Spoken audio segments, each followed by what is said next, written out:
everyone, welcome back to the channel. A little bit different today, something a little bit unusual. I'm down in Exeter at Arktis HQ. They've invited me down to come and have a look at the factory, look at how everything gets made and through some of the product lines. Had a really interesting day, and basically what I'm going to be talking about here then is the B211 Mountain Smock. I'm going to be talking about some of its features. This is a classic smock for use out on the hills, as it says, a mountain smock. And what I'm going to do is talk through what I'd pack as my first line gear for survival and just for general use whilst out on the hills. So with that being said then, I'm going to jump right in. So with the smock itself then, quick introduction to the smock. It's designed as a windproof layer. It will give you a little bit of protection from light rain and things like that. Obviously brilliant protection from the wind and the cold, but it's not designed as a full waterproof layer. If you do encounter weather that's going to be really stormy and rainy, like heavy rain and stuff like that, then they've got you covered here at Arktis as well with waterproof layers that you can layer over the top or even underneath, depending on how you're going to operate. But the jacket itself then is absolutely covered in great features. There's loads of carriage options and pockets all over the thing. It's got a massive hood on the top with a wire lined peak, so you can shape that to protect your face and your head better from the weather. And it's even got a face veil that comes out through the front, so if you're using this in a tactical scenario, so it's great for things like snipers and all that. It can help camouflage your face and conceal you from potential adversaries. So what I'm going to do is I'm going to talk about the pocket contents then as I go through, and I'll explain why they're there. So there's a reason I've not just filled the pockets with stuff just to look cool. I'll explain why they're there, what they're for, and how I'd use them. So as I said then, this is your first line. So I've not got things like rations and stuff in there because that'd be in your second line. But if you needed to add those extra things, there's still plenty of space in this smock. So going from top to bottom then, what I'm going to cover first is the arms. So in this pocket on the right arm, there's a dedicated first field dressing pocket. So I've put in an Israeli bandage. So you've got your sort of trauma covered right there. So that's the first thing. On the opposite side then, so these pockets are designed for small notebooks and pens and stuff. However, what I've gone for with mine is a knife then, so quite a solid knife. It's a Gerber knife then that I can just grab out and use for small tasks, cutting cord or whatever that might be. Top pockets here then, you've got some great sized, really large breast pockets on this smock, closed with a Canadian button. So nice and secure, but easy to open. And then top right then I'm going to cover first. So first thing I've got is an emergency blanket. So great weather protection if in an emergency. And you can obviously use that to improvise things like shelters and stuff as well, even though it's quite small. Okay, spoon. Now that seems like quite a basic thing, but when you're out in the field, if you haven't got a spoon, it's quite difficult to eat your rations and stuff. A bit of history on this. I've had this for about 30 years and it's still going strong. Look at that. So they used to issue these to us in a cookhouse in Aldershot, and we all took advantage of that because there was good spoons. Now, anyone that's watched my channel before will be familiar with this little bad boy. So this is my admin line. You can see it's attached with a small carabiner. On the end of it, I've got a jet lighter. Then I've got a whistle. That's an essential bit of kit for signalling. So if you're ever caught out, if you're injured or whatever, then the sound of a whistle carries far further than the sound of you just shouting, and it uses less energy too. I've then got a backup torch, so I can use that for map reading or just for finding things in the dark. And that's a white light. So there's a good reason why that's a white light and not a red one. Reason being is if you're using it to map read, then that needs to be white because the contours are like a reddy brown colour and you can't really identify them very well with a red light. So I'm going to take that out of there and place that down as well. So that's that pocket covered there. Okay, top left pocket then, a few bits and pieces in here.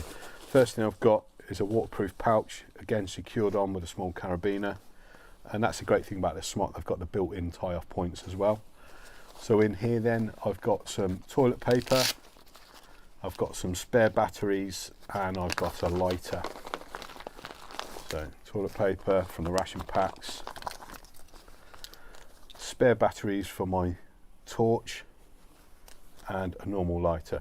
And the reason why they're all in this bag here then is that will keep it, this is an Ortlieb bag, that will keep my kit 100% waterproofed whilst it's in my jacket.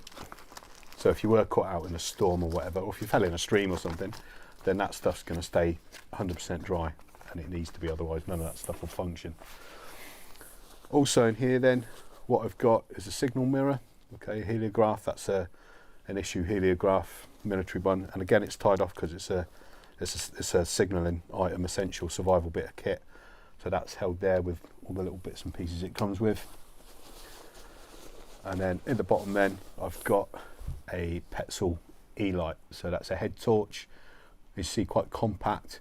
I wouldn't have this as my primary head torch. I'd carry that in a set belt kit or a day sack or a rucksack. But that's a backup there as an emergency that's in the pocket, takes up no room. Okay, so that's the top left pocket covered. Okay, going back to this side then, on the inside slip pocket, what I've got is a compass.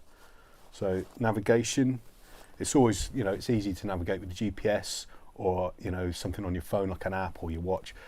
But if any of those digital functions fail, you need to be able to back it up with a physical. So you need to be able to know the basics of map reading. If you're out in the hills in, you know, remote areas, if you don't know how to use a compass and can't use that, then that technology can fail. So it's always good to carry the basics as well as carrying gadgets. Also in here then, I've got a small monocular. So this is great for just observing things obviously at distance. You can use it for like just looking at terrain and stuff as well. So use it for looking at routes, how you're going to cover certain routes and stuff like that. Maybe areas that could be marshy, crossing points of rivers, that sort of thing. But also, you know, I mean, I've got that covered with a bit of mesh, the old face veil stuff on the front, because I used that whilst I was serving. So it doesn't give off glare as you're looking. So if you were in a, you know, a contested environment, then that's not going to give you away. So that's the inside pocket covered there. Inside pocket on this side then, I've got a map. So I've got a map of the area that I'm going to be covering. Again, in a waterproof map case, because if you're just carrying a paper map, it's going to get wet at some point against your body if you're sweating, or if you're caught out in rain. You need to protect your map. It needs to be in a good cover. And that's tied off as well. I'll just unattach that. Okay, and that's everything on that side there. So that's the top of the smock covered now. What I'm going to do now is I'm going to move on to the bottom pockets. Okay, bottom front right then, what I've got is a waterproof bag. So again, I've waterproofed my kit inside that pocket, and inside here I've got some accessories to keep my extremities nice and warm. And inside there I've got a pair of gloves. It's always important to make sure your hands are toasty and protected as well. So if you're doing bushcraft, things like that, anytime you're using bladed objects like knives, axes, saws, just one little slip and you're going to cut your hands, cut your fingers, and without your hands you can't really do anything. So it's really important to protect your hands. These have got leather palms, leather fingertips, so it's protecting all the vital areas there. I've then got a neck gaiter. These are tiny, they fold up to virtually nothing, and this is a merino wool one. So these are really good at keeping the heat in around your neck where the heat escapes outside of your jacket or your smock. Last thing in there then is a warm hat. So a nice warm hat, obviously heat escapes out the top of your head very quickly in cold environments, so it's really important to keep that covered. So that's that pocket covered there then. There's another pocket on the side on the right here on this mountain smock, and this has got some goodies in here too. So this is my water pocket, one of the biggest priorities of survival and just being outdoors. So in here then, what I've got is a water filter. So this is a Sawyer mini water filter. This is a great bit of kit for filtering your water. There's a straw with it, so you can directly get water out of a more inaccessible kind of water source. And then there's a big water bag with it as well, so that's for collecting the water. So that's purifying the water. And then what I've also got here then is carrying the water. So that's actually a 1 litre water bag. So that then, once you've purified it, you can collect the water and carry it as well. And it folds down dead flat. It's not like carrying a solid water bottle in your pocket, which would be a bit of a pain. In conjunction with that then, I've got a small container that's got purification tablets in it, and there's I don't know how many is in there, but there's a whole load of water purification tablets, and each one of those will purify 1 litre of water. So that's a backup to the filter if you're drinking some really nasty water. So that's them bottom pockets covered there then. So front left. What I've got in here then is my kind of little possibles pouch. So just little knickknacks, bits and pieces, and I've put it in a small pouch so that it's not just loads of little bits and pieces rattling around in my pocket. So black tape basically fixes the world. It's just a great bit of kit for lots of stuff, and you can obviously use it for things like Tinder and that as well. I've got a very compact sewing kit, so that's Kevlar line there with a couple of needles. Paracord with the black tape. With this and this, you can pretty much fix and bodge everything in the world, so that's great kit there. And then I've also got some bank line. So this is great because it's still got high breaking strain, but you can carry a lot more of it in comparison to the paracord. So this has got 550 breaking strain. This has got about half, I think, but there's about twice as much cord as there is in there. Okay, ferro rod. Use that in conjunction with a knife to spark and start fires. Windproof matches, same thing, starting fires. And then I've got a pocket bellows as well. So once you get the spark caught and you start the fire, this is great for providing the oxygen to keep the fire going. I've got some ranger bands and bungees, great for, again, for just bodging, fixing things, maintaining stuff. You can use this for extenders as well for fires. Some zip ties and some fire plugs. So there's your tinder there for starting fires and stuff. So that's all in that little pouch. Okay, this next one over then, so this is quite an interesting pocket. This has got some stuff in that I've had for a long time, but first what I'm going to cover is I've got a glow stick on what's called, set up as a buzzsaw. So with the cord there, what you do is you obviously break the stick, spin it around your head, and the light with the movement attracts attention much better than this if it was just a light source on its own. Plus the fact that you're moving it shows that you're conscious, and you know, it shows that someone's there, as opposed to it's just, say, a torch that's falling out someone's pocket. Got some contractor bin bags, so these can be used for lots of stuff: improvising shelter, collecting water, making a browse bed, things like that. And then the main thing in this pocket then is my military survival tin. So I carried this for around about 20 years, I think, whilst I was serving, and I used it on 3 SEER courses, SEER level C courses, and it's got all the normal stuff that you'd have in a survival tin, so things like snares, fishing kit, firelighting kit.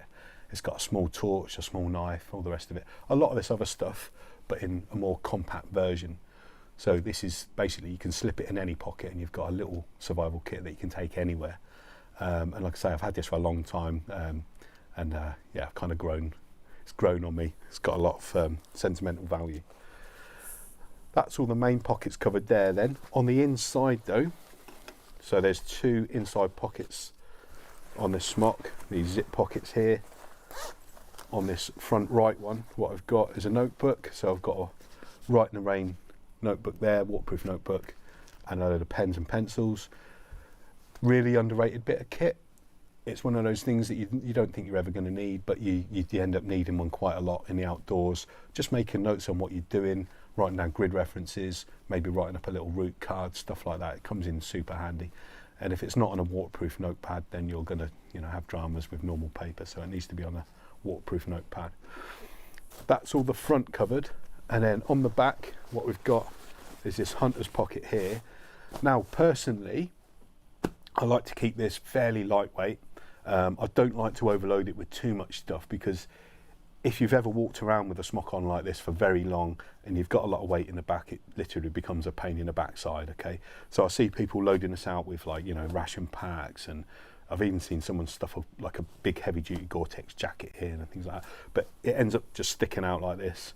It looks a bit silly and it just feels really awkward. The good thing about this pocket on this type of jacket though is it's got the button access at the top, but it's also got zipped access on the side, so when you're wearing it you can literally reach around, grab whatever you need out of it, without having to take your jacket off or having to get someone else to do it for you. And what I've got in mine is a very lightweight Dyneema shelter, so a little basher basically, and it's got all the cords attached on it already. Obviously I've got more cord there if I need it, but it's got a cord attached to all the actual suspension points, and that has two functions. So this is obviously a shelter in an emergency, but the other thing this does is, because it's on your backside, every time you sit down, protects your backside from the wet and cold. So it's a sit pad as well. So that is all the kit that I've got in this mountain smock for use for on the hills, bushcraft, and just general outdoors use. As I said at the start, all this stuff is in here for a reason. The stuff I've got is based on experience, and you know, after you've been out so many times, you kind of think, I wish I'd carry this, or you maybe have something in there that you never use, so you ditch that. All this stuff is based on experience and stuff that is useful, and it's not just shoved in there because it's a gadget. So, not saying I'm the oracle or anything like that, but what I'm saying is this is based on experience and it works for me. Everyone's got their own take on it. What sort of stuff do you guys carry in your smocks? This is my take. What's your ideas? So thanks for watching, and we'll catch you again soon. Cheers. I've had this smock now for 2.5, 3 months now. I've used it out in these sort of conditions out in the wilderness. It's available in 14 different colours and camouflage patterns. This smock is absolutely full of pockets and features all over the place.